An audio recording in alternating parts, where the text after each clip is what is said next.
Hello all, and welcome to the next Caffeinated Entertainment video. I'm Art. This is a review of Sue Grafton's D is for Deadbeat. This is book number 4 in the Alphabet series, also known as the Kinsey Millhone series. She's a private detective in Southern California who basically works on her own, and she is for the time this was originally written in 1987, and she is supposed to be like women's empowerment. She has a lot of sass, a lot of prejudgment. Thumbnail. A lot of prejudgment and a lot of conclusions that she jumps to. Okay. Here are the reasons I like this book. I like this book because the writing is very well done. It's paced well. And Kinsey Millhone's character feels real, real independent, strong character to lead a book and or a series. And with Y coming out, book 25 as Sue Grafton's Y, the letter Y, she does the alphabet. The next book in this series is E for Evidence. E is for Evidence. But she's a very strong character for which to lead a series like this, because she's independent-minded. She doesn't need anybody. She's not a damsel in distress.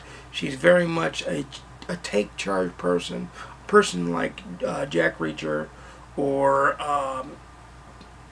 Lucas Davenport or Harry Bosch, somebody of that nature. She's on that kind of level as far as being able to take care of her own things and being able to do her own, and she doesn't need to be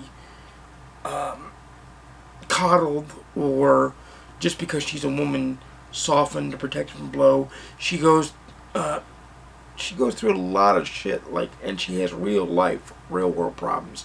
In this book, one of the passenger windows in her car gets broken, and she has to price getting it replaced, and she needs to find money. The premise of this book starts out where John Daggert, and it's important that we know his name because he is very integral. He is a character, but John Daggert is integral to the plot for a reason you'll find out when you read this book. He comes to her and says that he is he uses an alias that people in his apartment complex use all the time. I forget what the alias is because I'm bad with names, so that's that.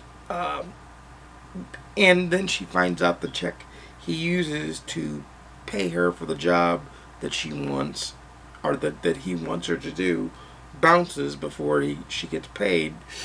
And so now she's got this cashier's check for $25,000 to give to this 15-year-old kid named Tony.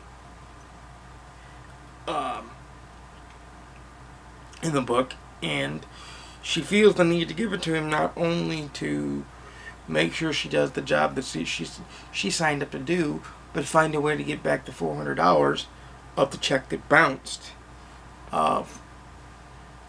She doesn't get it from Daggett for reasons that will become clear when you read the book.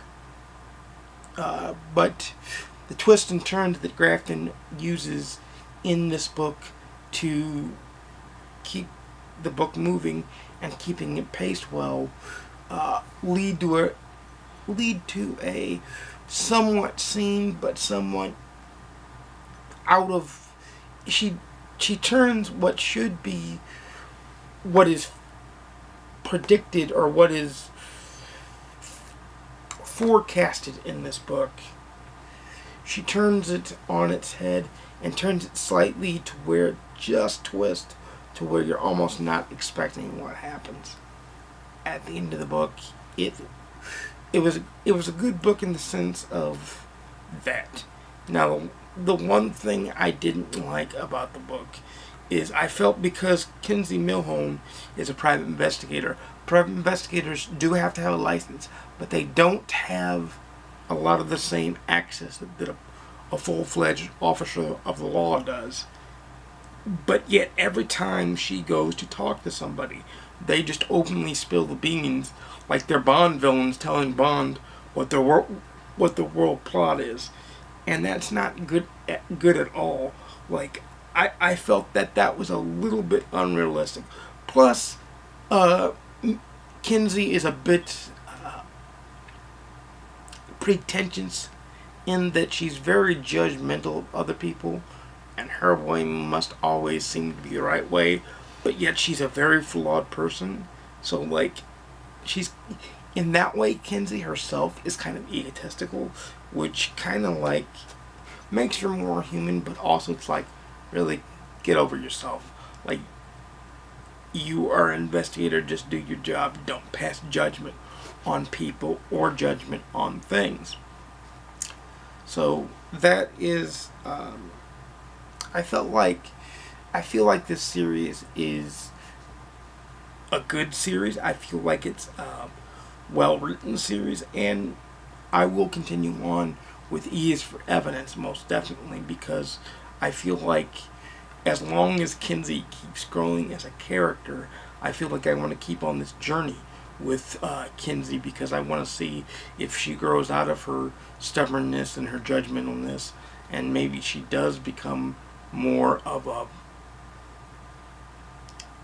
an influential figure in her area, being that she's in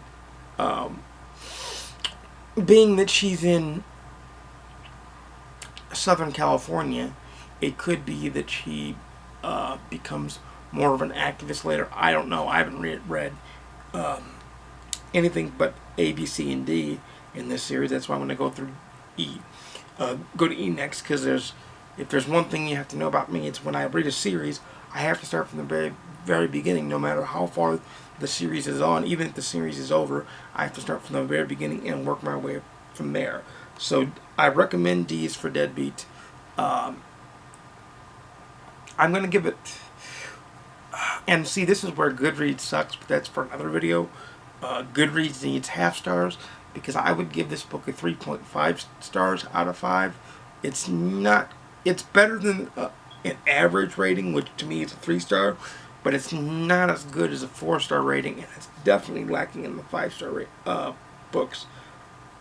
I would like to see, and hopefully later on in the series, maybe Kinsey will get ancillary characters that can help take the burden of carrying the series and holstering the series on her shoulders, and just give her somebody who's a regular recurring character to play off of, and not just characters who were in this book for this specific book and who won't be in the next book. Because a lot of these characters that are in this book don't really have a reason to appear in A's for Evidence, because I feel like their story is nicely and neatly wrapped up. So again, like I said, it's a 3.5 out of 5 for me. For the purposes of Goodreads, I'll probably rate it a 4 on Goodreads. My Goodreads information and my Twitter account will be in the description below, as well as I'm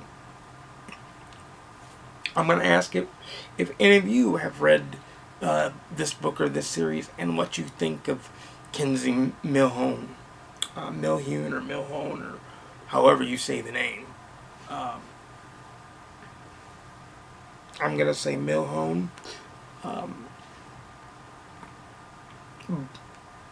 So leave that in the comments below.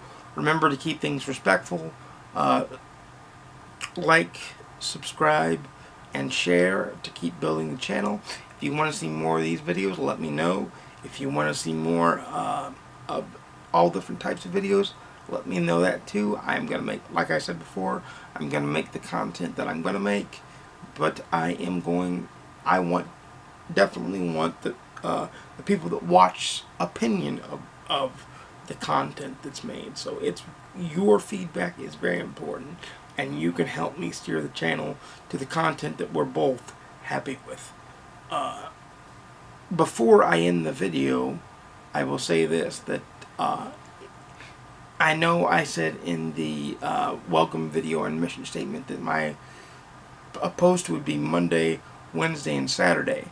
Unless I can figure out how to schedule videos to go up on YouTube, it's going to be Monday, Wednesday, and Sunday. If I figure out how to schedule them, then it will be Saturday. But since I have previous engagements on Saturdays, for at least the time being, it'll be Monday, Wednesday, and Sunday. I'll do an update video if that ever changes with things that are changing.